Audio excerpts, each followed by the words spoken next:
விபச்சாரத்தை விட, திருட்டை விட, கொலையை விட, வட்டியை விட, தாய் தந்தைக்கு மாறு செய்வதை விட, அவதூறு ஒரு கற்புள்ள பெண்மேல் சுமத்துவதை விட, இன்னும் கொடிய குற்றங்கள் என்று உலகத்திலே எத்துணை குற்றங்கள் இருக்கிறதோ அத்துணை குற்றங்களை ஒரு தட்டில் வைத்தாலும்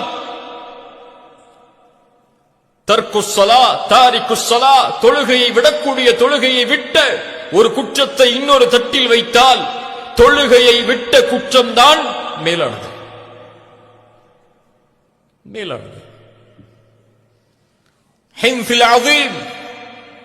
உலக தேவைக்காக, உலகத்தின் ஆசாபாசத்திற்காக, உலகத்தின் செல்வத்திற்காக ஹய்ய அலஸ் ஸலாஹ் அல்லாஹு அக்பர் என்று அழைக்கப்படும் மூழ்கி இருப்பான், பிடிவாதமாக இருப்பான்.